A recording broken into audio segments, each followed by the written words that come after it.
অনেক আনন্দের, অনেক খুশি একটা। ঢাকাই সিনেমার শীর্ষ নায়ক শাকিব খান একজন চিত্রনায়ক হিসেবে সর্বোচ্চ পারিশ্রমিক এখন তার দখলে। গুঞ্জন ছিল সর্বশেষ চুক্তিবদ্ধ হওয়া প্রিন্স সিনেমার জন্য ৩ কোটি টাকা পারিশ্রমিক নিয়েছেন তিনি।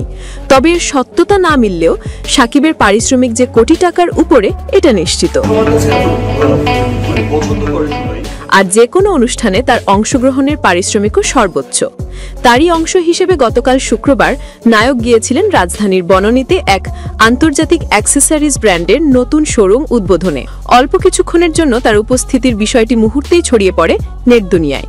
এই আয়োজনে শাকিব খান নাকি মাত্র ২০ মিনিটের জন্য ৩৫ লাখ টাকা নিয়েছেন। তার মানে প্রতি মিনিটে শাকিব নিয়েছেন ২.৫ লাখ টাকা। বিষয়টি নিয়ে জনপ্রিয় উপস্থাপক ও রেডিও জকি গোলাম কিবরিয়া নিজের ফেসবুকে লিখেছেন, বাংলাদেশের সুপারস্টার সময় দিয়েছে ২০ মিনিট, পেমেন্ট নিয়েছে ৩৫ লাখ। কাজ ছিল একটা ব্র্যান্ড প্রমোটের, কোথাও সেই ব্র্যান্ডের নাম নেই ফেসবুকে। এমনকি সুপারস্টারের কোথাও ব্র্যান্ড ট্যাগ দেখিনি, সবাই আছে তার গোফ আর লুক নিয়ে। ইন্টারেস্টিং, কোন এজেন্সি করেছে এই ইভেন্ট ম্যানেজমেন্ট?